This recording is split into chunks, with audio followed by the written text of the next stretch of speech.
주신 말씀의 제목은 메시아를 기다리는 사람들이라는 제목으로 함께 성찰전 설교로 나누도록 하겠습니다. 제가 코감기가 걸려가지고 훌쩍훌쩍 할 텐데 주임새에 맞게 설교를 좀 들으십시오. 하여튼 성공 세미나가 있었습니다. 그 성공 세미나에 강사가 수강생들에게 이렇게 질문했습니다. 발명왕 에디슨이 수많은 실패를 했는데 포기했습니까? 뭐라고 대답했을까요? 아니요. 맞습니다. 우리 권선생님 말씀하신 것처럼. 그럼 2차 세계대전 때에 영국의 처칠 대통령이 2차 세계대전 때 전 세계가 히틀러에게 넘어갈 뻔하잖아요. 처칠이 포기했었나요? 뭐라고 그랬을까요? 아니요. 또 이야기했습니다. 강사가 더 크게 이야기했습니다. 비행기를 만들었던 라이트 형제가 수많은 실험에 실패하죠. 포기했나요? 뭐라고 이야기했을까요? 예, 수강생들도 크게 이야기했습니다. 아니요. 강사가 조용히 물었습니다. 그럼 맥키스터라는 사람이 포기한 적이 있을까요? 여러분처럼 수강생들도 아무 대답이 없이 조용해졌습니다. 그때 한 사람이 묻습니다. 강사님이 이 맥키스터한 사람이 누굽니까? 그런 이름은 처음인데요. 강사가 이렇게 대답합니다. 당연히 모를 것입니다. 왜냐하면 이 맥키스터라는 사람은 중간에 포기한 사람이기 때문에 그렇습니다. 역사는 포기한 사람을 기억하지 않습니다. 이렇게 이야기를 했습니다. 인내심이 부족하여 포기하는 사람은 절대로 그 결실을 맺을 수 없고 세상도 그런 사람들을 기억하지 못한다라는 이야기죠. 대나무 중에요 아주 특별한 나무가 있습니다. 모소 대나무라는 게 있는데요. 중국의 극동 지방에서만 자라는 희귀종이에요.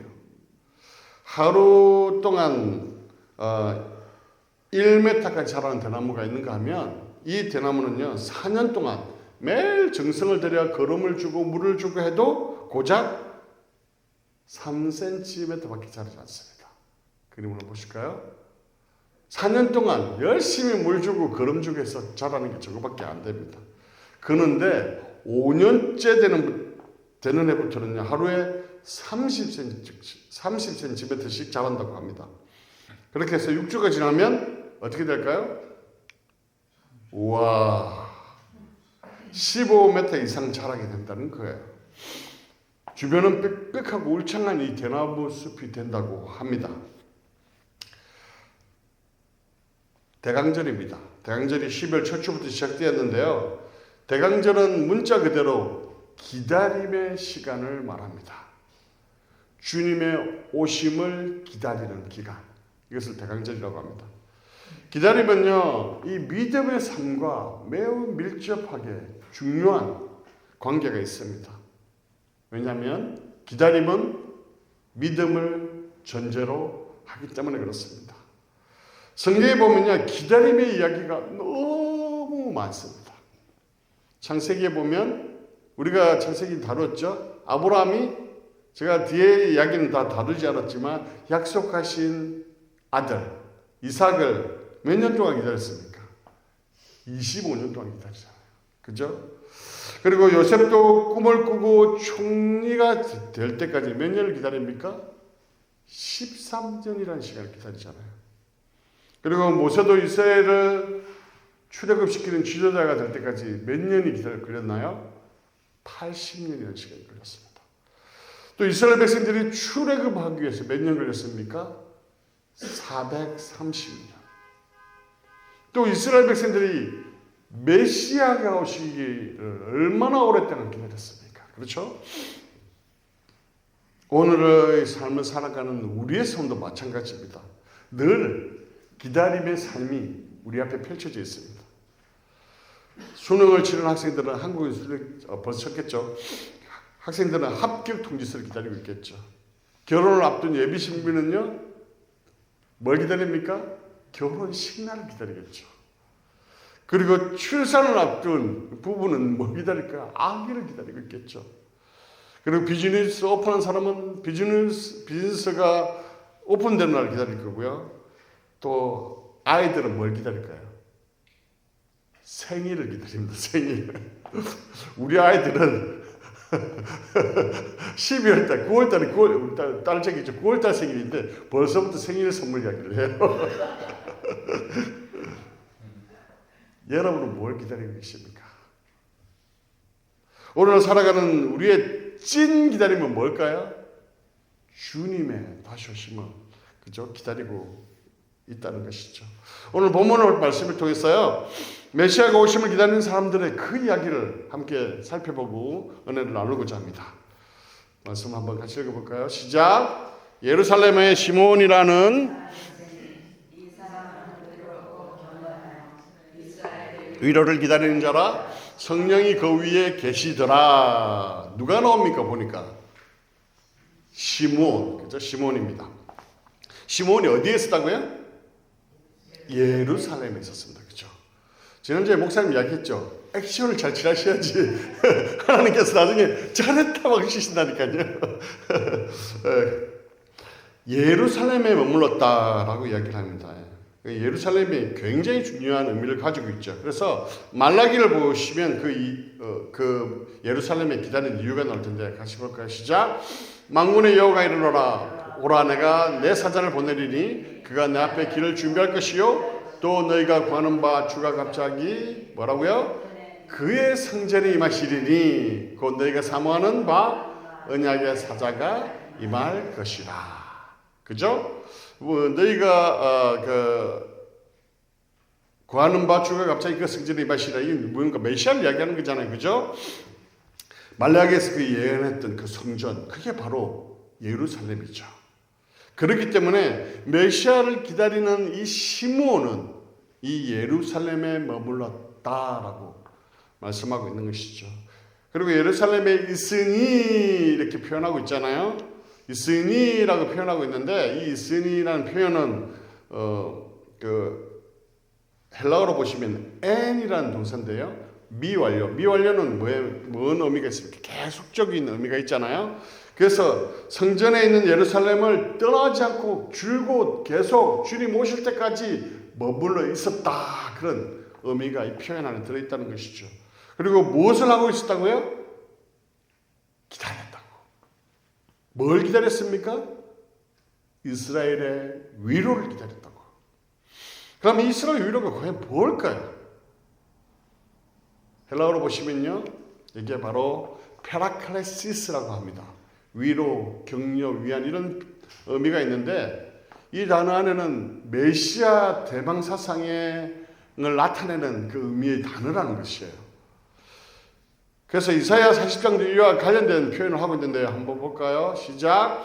너희 하나님이 이르시되 너희는 위로하라, 내 백성을 위로하라. 이사야가 그 바벨론 포로에 있는 그 백성들에게 전하는 메시지죠. 그 위로가 뭘까요? 이 포로 상태에 있는 그 이스라엘 백성들을 구원하고 회복시키는 그 위로, 메시아 오심이죠. 그것을 이미 이사야 선지자는 그때 당시 포로기에 있던 백성들에게 이야기했지만 이것은 이미 앞으로 오실 메시아, 메시아를 예표하고 있는 그런 표현인 것이죠. 지금은 포로의 상황, 힘든 상황을 보내고 있지만 메시아가 오셔서 구원하실 것이라는 그 굉장한 위로의 말씀을 하고 있는 것이죠. 죄인에게 가장 중요한 게 뭘까요? 맛있는 고기, 국밥 나오는 것일까요? 아니면 엄청나게 좋은 차 주는 차, 람보르기니 이런 차를 받는 것일까요? 죄는요, 석방되는 게 가장 기쁜 소식이에요. 마찬가지입니다. 이 힘든 상황에서 구원받는다는 소식은 이들에게는 굉장한 복음이고 기쁨의 소식이었고 위로가 되었을 것이라는 것이죠. 그런데 지금 이 누가복음에 기록되던 그 시대의 이스라엘 상황은 어떤 상황이었을까요? 구약과 신약 사이에 중간기라고 있습니다. 중간사라고 하는데 그게는 얼마 됐을까요? 400년의 시간이 있었죠. 그 400년의 시간에 어떤 시간이었냐면 하나님의 침묵의 시간이었어요. 선지자의 말씀도 없었고 계시도 없었고 아무것도 없는 영적인 침묵기, 암흑기였습니다. 우리나라 말에 그런 말 있죠. 김병에 뭐가 없다? 장사 없다. 그런 말 있잖아요. 이 400년의 기간 동안 말라기야 그 메시아가 오실 것이라는 선포가 끝나고 나서 400년이 흐르는 기간 동안 아무 계시도 없고 아무 말씀도 없었다는 거예요. 그리고 약속하신 메시아도 오지 않았다는 것입니다. 이스라엘 백성들 로마의 압제에 있었잖아요. 엄청난 고난 가운데 있었습니다.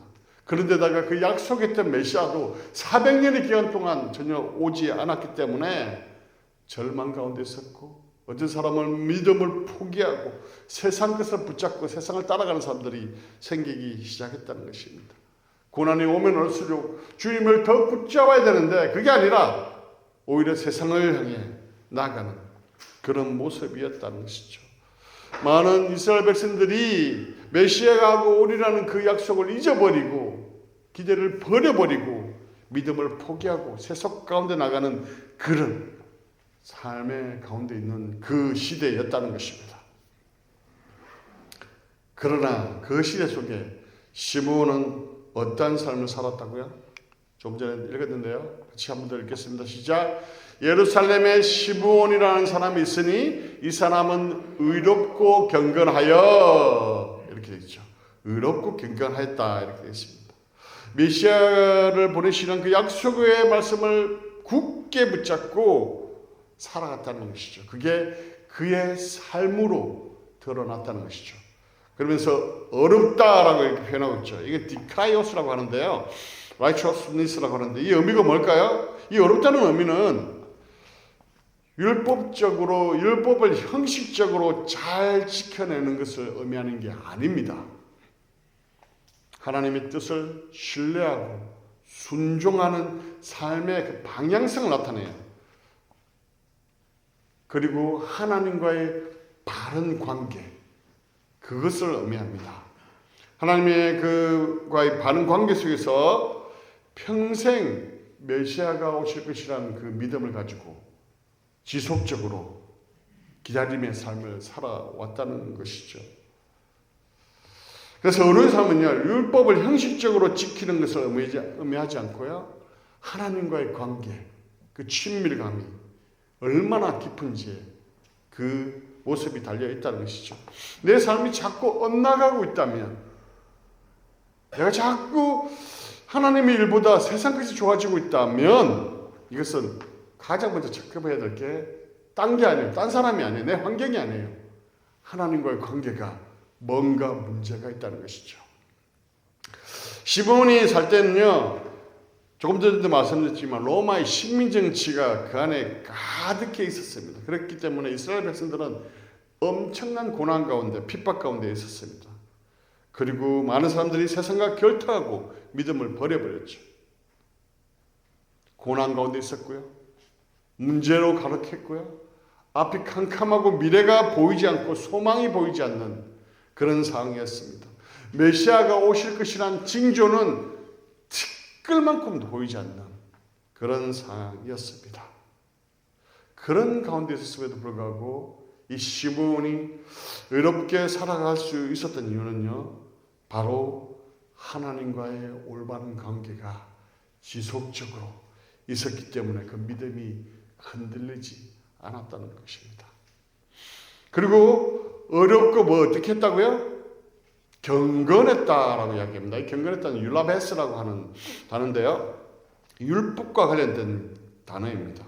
종교적 의무에 그 투철한 헌신되는 뜻인데요, 즉 삶을 어떻게 살아내었냐 그것을 이야기하고 있죠.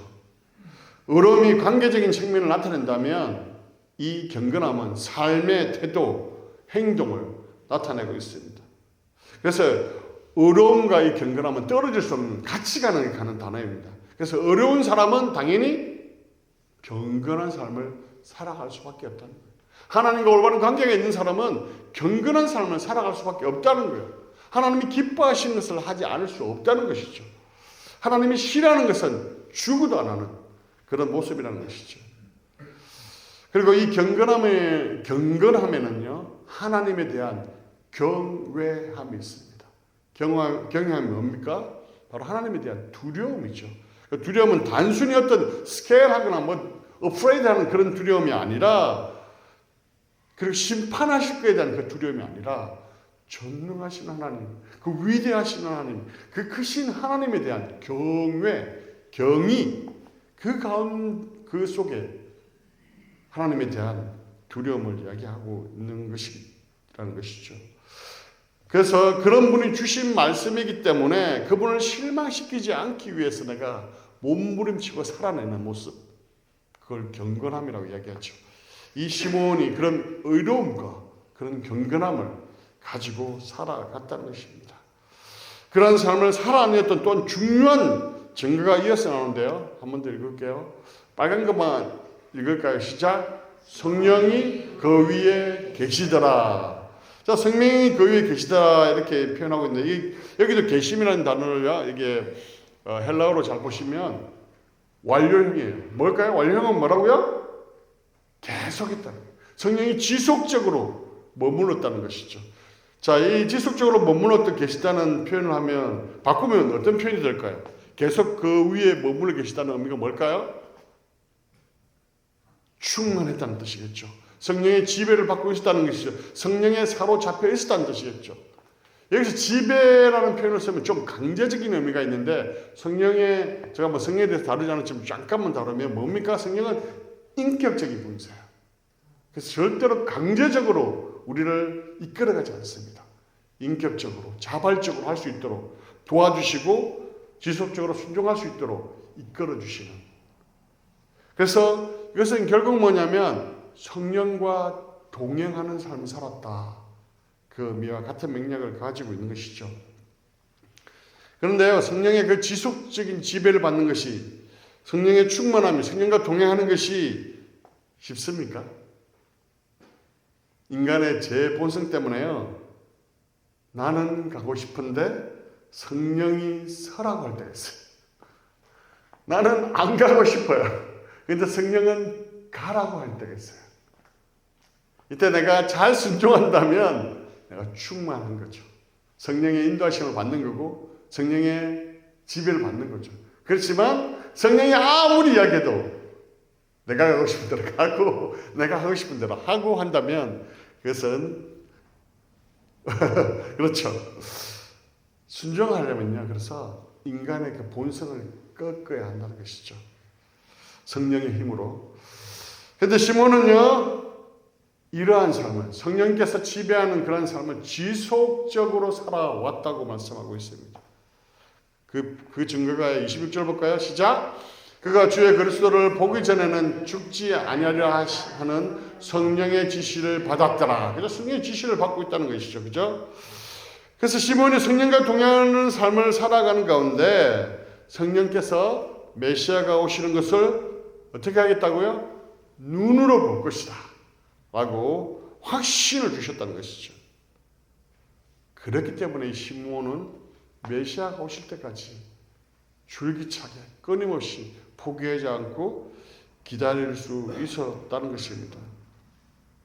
주위의 사람들은 의심하고 포기하고 떠나갈 때조차도 이 시몬은 성령과 동행함을 통해서 주님을 끝까지 기다렸다는 것이죠.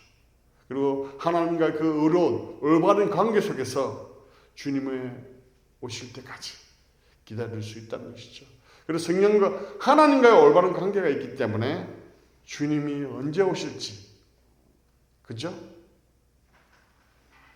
알고 준비할 수 있는 그런 모습이 있다는 것이죠. 27절에 또 말씀을 보겠습니다. 시작. 성령의 감동으로 성전에 들어가매, 그죠? 또 성령의 감동을 이 시몬은 계속해서 받고 있다는 것입니다. 결국 시몬은요, 성령의 그 인도하심 가운데 누구를 만납니까? 메시아를 만났다는 것입니다. 시몬이 예수님께서 성전에 오신 것을 알고 있었던 것이 아니라 성령께서 그죠? 이렇게 인도하셨다는 것이죠. 그리고 메시아를 죽기 전에 눈으로 보게 되었다는 것입니다. 29절 볼까요? 시작. 주제여 이제는 말씀대로 종을 평안히 놓아주시는 도다. 내 눈이 주의 구원을 보았사오니. 시몬은 29절 말씀을 통해서 보았던 것처럼 말씀대로 종을 평안히 놓아주시는 도다. 이제는 정말 내가 그렇게 기다려왔는데 이제는 죽을 수 있겠다. 그런 표현이 아닐까요? 어쨌든 이렇게 메시아가 오실 것이라는 그 약속을 붙잡고 기다렸던 시몬에게요, 놀라운 복이 주어지는데요. 어떤 복이 주어집니까? 약속하신 그 메시아를 만나게 되죠. 그리고 뭡니까? 그리스도를 팔에 안을 수 있는 그런 영광을 누립니다. 메시아를 아무나 만납니까? 아무나 팔에 안을 수 있을까요? 그렇지 않습니다. 시몬이 그렇게 기다렸기 때문에 그 영광을 누릴 수 있었죠. 자, 여러분, 영국의 왕세자비의 아들을 팔로 안을 수 있다는 게 영광일까요? 아닐까요? 굉장한 영광이겠죠. 그런데 구원자이신 그 메시아를 이 품에 안을 수 있다는 것은요, 엄청난 영광일 것입니다. 이것은 하나님의 약속을 기다린 자에게만 주어지는 하나님의 놀라운 복이라는 것이죠. 그렇게 기다려왔던 메시아를 품에 안았고 축복할 수 있는 그 특권을 누렸다는 것입니다. 제가 설명을 잘 못해서 그림으로 보여드릴게요. 한번 보세요. 제가 이 그림을 찾아보니까 저 왼쪽의 그림 한번 보세요. 내가 너를 그 오랜 동안 기다려왔다는 그 표정이 너무 역력하죠. 와, 내가 너를 얼마나 기다려왔는지 아니? 그래도 오른쪽 그 그림은 제가 한 장 하나만 보여드리려다가 하나 더 했던 것은 저 감격, 그 메시아를 품에 안았던 그 감격, 그 모습이 너무 뚜렷하게 보이잖아요. 이 감격, 메시아를 그 기다려왔던 그 감격. 우리도 주님 다시 오시면 저 감격이 있지 않을까요? 그죠?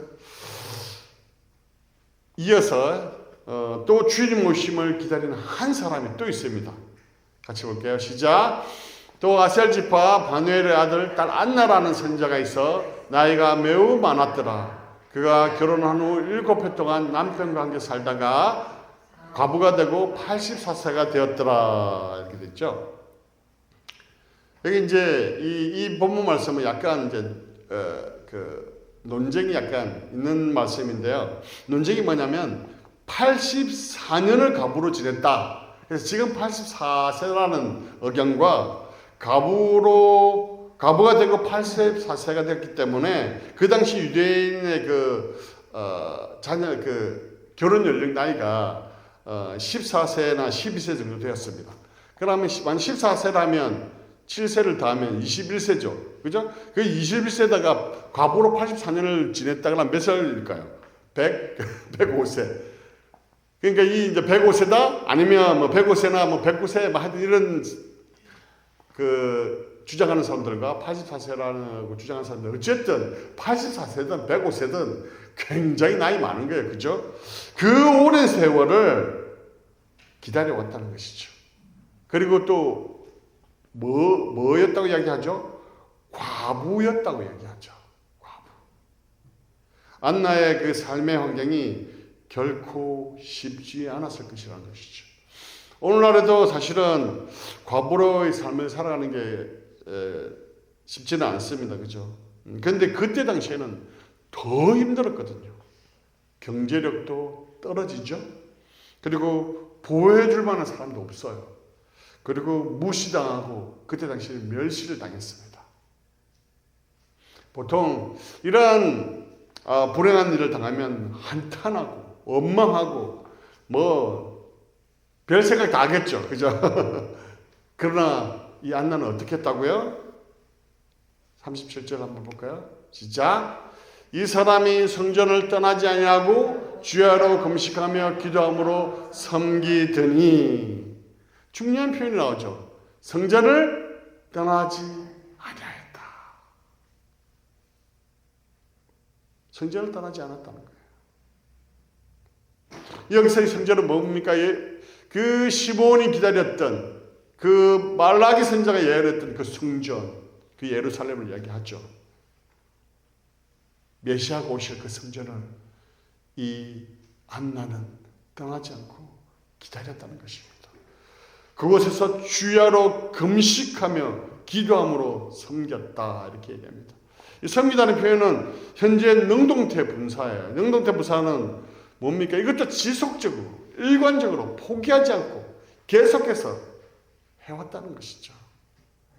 그 나이가 되도록 삶의 회복이나 어떤 새로운 변화나 복이나 이런 거 하나도 없었습니다. 그 과부라는 삶 속에 그 또 노마의 핍박 속에 과부로서 혼자서 살아가는 그 힘든 삶 속에서도 성전을 떠나지 아니하고 지속적으로 그 주님 오심을 기다려왔다는 것을 말씀하고 있다는 것이죠.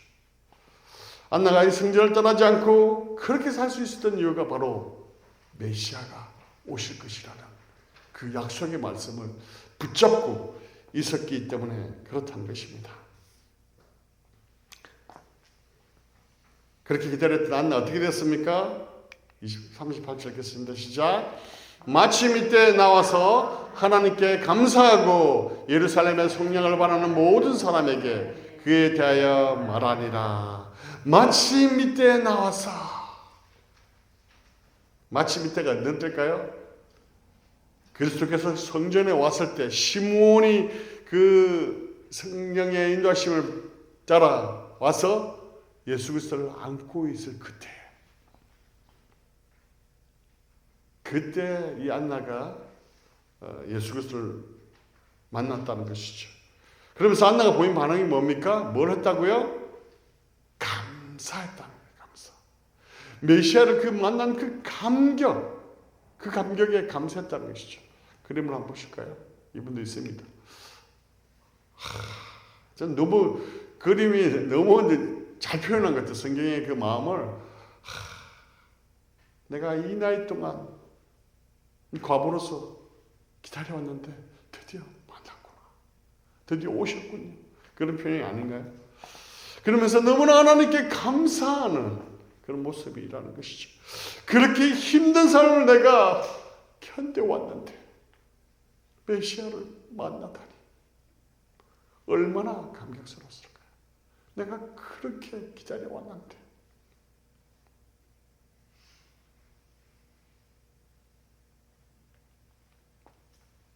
예루살렘에 보면 예루살렘의 속량을 바라는 사람들 모든 사람에게 이렇게 이야기하는 것은 뭡니까? 바로 약속하신 메시아를 기다리는 사람들이죠. 그 사람들에게 그리고 시므온이 언급했던 이스라엘의 위로와 같은 맥락입니다. 그들에게 이 복음을 전했다는 거예요. 이 기쁜 소식을 전했다는 것입니다. 구주의 탄생을 선언하고요. 구세주를 보내신 하나님께 대해서 찬양하고 감사했다는 것입니다. 이것은 메시아를 만난 사람이면 당연히 해야 되는 거죠. 그 감격이 얼마나 크겠습니까? 그걸 전하지 않고는 견딜 수 없는 그런 모습이었기 때문에 그렇다는 것이죠. 성탄절에 우리가 해야 할 일이라는 것이죠. 선물을 나누며 기쁨을 나누면서 그 메시아가 오시면 그 기쁨을 나눠야 한다는 것이죠. 결론의 말씀을 드리겠습니다. 사랑하는 성도 여러분, 우리는 하나님의 그 약속을 믿고 기다리는 사람들입니다. 말라기 선지자가 끝으로 하나님의 계시는 400년 동안 끊어졌습니다. 선지자도 없었고 하나님의 말씀도 더 이상 임하지 않았습니다. 그럼에도 불구하고 이 시므온과 안나는 메시아가 오실 것이라는 그 약속의 말씀을 굳건히 끝까지 붙잡고 있었습니다. 그 약속의 말씀을 붙잡고 그 로마의 압제가 있는 그 고난의 상황 속에서도 피곤한 삶 가운데서도 과부라는 그 어려운 삶 가운데서도 육체가 늙어가는 그 힘이 없는 삶 가운데서도 소망이 없어 보이는 그런 삶 가운데서도 오직 주님 오심을 기다리며 성전을 떠나지 아니하고 금식과 기도로 경건하고 어렵게 성령의 인도하심으로 그 삶을 살아갔다는 것이죠. 그리고 마침내 주님을 만났고 팔로 안을 수 있는 그 영광을 누리며 또한 그 복음을 전했다는 것이죠. 오늘 살아가는 우리들도요, 주님의 재림을 기다리며 살아갑니다. 세상에 보면 점점 사랑이 식어져 가는 것 같습니다. 믿음을 볼 수 없는 것 같아요. 거짓 우상과 거짓 종교들이 얼마나 세상 가운데 판을 치는지 모르겠습니다. 세상은 점점 세속화되어 가고 있습니다. 정의가 사라지고 공평이 사라지고 이런 세상을 우리가 보고 있습니다. 세상 가운데 소망이 없어 보입니다. 그러나 오늘의 말씀의 시므온과 안나처럼 우리도 성경에 약속하신 그 약속의 말씀을 붙잡고요, 어렵고 경건하게 주님을 바라보며 믿음을 포기하지 않고 달려가야 할 것입니다. 우리가 성탄절을 앞두고 있습니다. 예수 그리스도께서 약속대로 메시아로 오셨던 것처럼 주님 다시 반드시 오실 것입니다. 그 약속을 붙잡고요, 우리 교회를 든든히 지켜나가야 할 것입니다. 그리고 여러분의 믿음을 또한 든든히 지켜나가야 할 것입니다. 서두에 말씀드린 모소대나무요, 어떻게 6주 만에 이 폭풍 같은 성장을 할 수 있었을까요? 사실 6주 만에 폭풍 같은 성장을 한 것 같이 보이지만 사실 모소대나무는요, 싹을 틔우고 그 밑으로 4년 동안 깊이 뿌리를 내렸다는 것입니다. 성장하지 않는 것이 아니라 땅속 밑으로 깊이 단단한 뿌리를 내리고 나갔다는 것이죠. 그 4년은 뿌리를 내리는 준비 기간이었다는 것입니다. 농부는 그것을 알기 때문에 4년 동안 아무 변화가 없고 조금밖에 자란다 할지라도 묵묵히 포기하지 않고 인내하고 기다릴 수 있었다는 것입니다. 우리는 주님의 재림이 언제인지 알지 못합니다. 그러나 반드시 오십니다. 그 믿음 가운데 성탄절을 맞이하시고 여러분의 그 믿음들을 든든히 지켜나가며 여러분의 믿음의 삶의 여정 가운데 승리하시는 여러분 되시기를 주님의 이름으로 간절히 축원합니다.